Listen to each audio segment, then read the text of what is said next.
L'ADN au cours d'un cycle cellulaire. L'observation des variations de la quantité d'ADN par cellule au cours du temps montre qu'un cycle cellulaire peut être découpé en plusieurs phases. Une première phase où la quantité d'ADN est divisée par 2, on passe de 2 quantités d'ADN à une quantité d'ADN. Cette étape correspond à la mitose. Cette mitose est précédée d'une phase qu'on appelle l'interphase. Une interphase suivie d'une mitose constitue un cycle cellulaire. On observe ici donc la suite de 2 cycles cellulaires. L'interphase peut être découpée en 3 phases. Une phase caractéristique où la quantité d'ADN est multipliée par 2. On passe d'une quantité d'ADN à 2 quantités d'ADN. C'est la phase S. C'est la phase de synthèse de l'ADN. Cette phase de synthèse de l'ADN est précédée par une phase où la quantité d'ADN est constante, la phase G1. Et la mitose est précédée par une phase où la quantité d'ADN stagne, c'est la phase G2. On s'est posé la question, comment expliquer que la quantité d'ADN varie alors que le nombre de chromosomes est constant? Maintenant, si on regarde l'état de l'ADN. L'ADN, au cours de la mitose, est sous un état particulier qu'on appelle chromosome. Ces chromosomes sont visibles au microscope optique. On est capable d'observer les chromosomes les uns par rapport aux autres. On dit qu'ils sont individualisés. Par contre, au cours de l'interphase, ce matériel génétique on a une masse un peu diffuse, impossible de distinguer les chromosomes les uns des autres.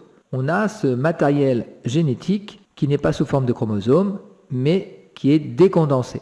C'est uniquement à partir de la mitose où ce matériel, cet ADN, va se condenser et va permettre la visualisation de chromosomes. La condensation de la molécule d'ADN va permettre ainsi la mise en place de chromosomes visibles au début de la mitose. Au cours de l'interphase, le matériel génétique est sous forme de nucléofilaments. Un nucléofilament est constitué d'ADN et de protéines particulières, les histones.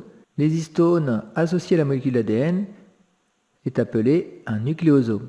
Donc au cours de l'interphase, le matériel génétique est sous forme d'un collier de perles, un nucléofilament. Un nucléofilament qui va s'enrouler va constituer ce qu'on appelle un chromosome simple, constitué d'une seule chromatide, et donc chaque chromatide est constituée d'une molécule d'ADN, ou plus exactement un nucléofilament. Et ça, c'est à la fin de la mitose. Au début de la mitose, on observe des chromosomes doubles, c'est-à-dire formés de 2 chromatides, chaque chromatide étant formée d'un nucléofilament, donc d'une molécule d'ADN. Si on revient sur la problématique de départ, comment expliquer que le nombre de chromosomes soit constant au cours des différents cycles cellulaires, alors que la quantité d'ADN varie? Au début de la mitose, les chromosomes sont doubles. À la fin de la mitose, les chromosomes sont simples. Des chromosomes doubles constitués de 2 quantités d'ADN, 2 molécules d'ADN. À la fin de la mitose, une quantité d'ADN, on a une seule chromatide constituée d'une seule molécule d'ADN, ou un nucléofilament. Par contre, pour permettre la division suivante, il est indispensable d'avoir des chromosomes doubles, et pour permettre le passage des chromosomes simples à des chromosomes doubles, on a la phase S qui va permettre d'augmenter la quantité d'ADN par 2. Donc si on revient sur l'état de l'ADN, les nucléofilaments vont s'enrouler, voire se super-enrouler, pour former une structure qu'on appelle les chromosomes.